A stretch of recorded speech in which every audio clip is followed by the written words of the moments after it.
Shalom, Devosi Dua Raja-Raja pasal yang ke-9 ayat yang ke-16 sampai yang ke-29.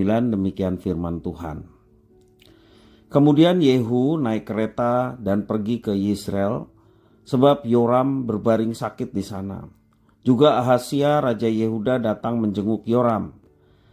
Ketika jaga yang sedang berdiri di atas menara di Yisrael melihat pasukan Yehu datang, berserulah ia, "Ada kulihat suatu pasukan."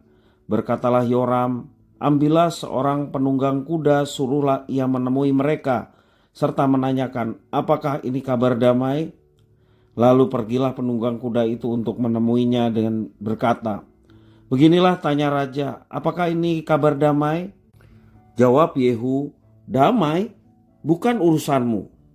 Baliklah, ikutlah aku." Dan jaga itu memberitahukan suruhan sudah sampai kepada mereka, tetapi ia tidak pulang.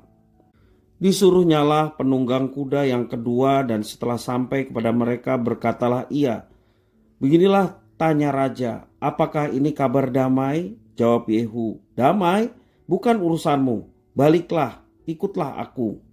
Dan jaga itu memberitahukan juga sampai ia kepada mereka, tetapi ia tidak pulang. Dan cara memacunya adalah cara Yehu cucu Nimzi memacu, sebab ia memacu seperti orang gila. Sesudah itu berkatalah Yoram, "Pasanglah kereta." Lalu orang memasang keretanya. Maka keluarlah Yoram Raja Israel dan Ahazia Raja Yehuda, masing-masing naik keretanya. Mereka keluar menemui Yehu, lalu menjumpai dia di kebun Nabot orang Yisrael itu. Tak kala Yoram melihat Yehu, bertanyalah ia, "Apakah ini kabar damai?"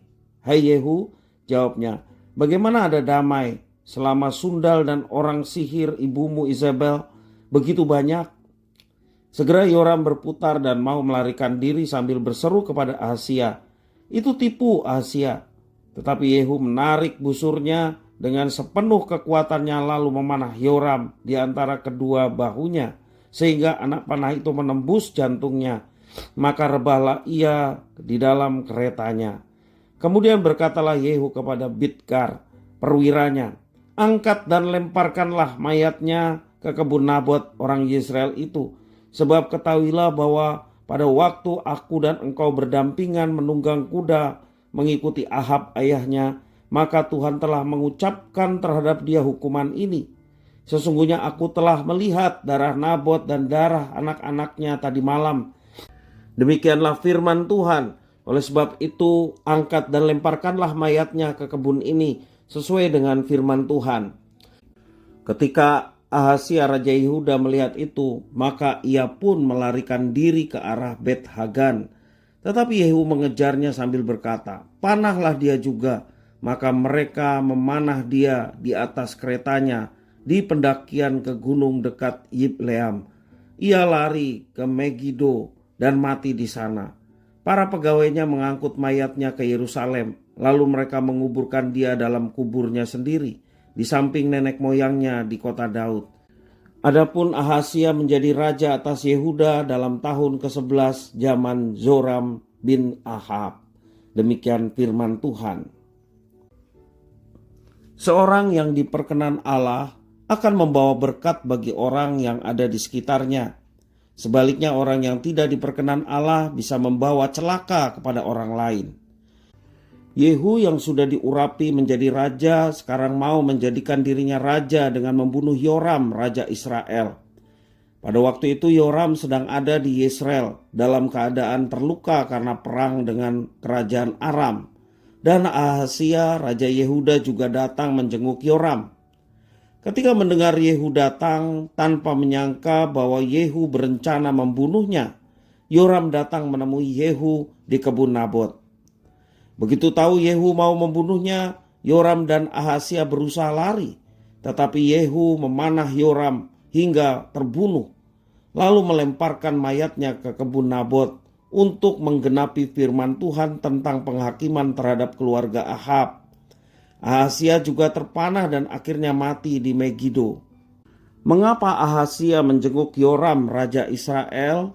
Ini karena Ahazia anak Raja Yehuda yang menikah dengan anak Ahab. Dengan demikian Ahazia adalah keponakan Yoram Raja Israel. Sepertinya Ahazia mempunyai hubungan cukup baik dengan keluarga ibunya. Atau mungkin atas perintah ibunya maka ia mengunjungi Yoram pamannya.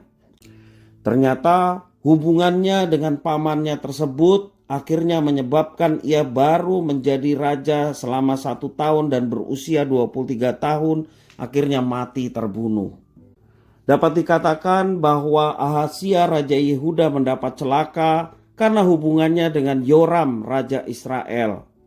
Kita dapat melihat bahwa orang yang sedang dimurkai Allah akan mendatangkan celaka bagi orang-orang yang ada di sekitarnya.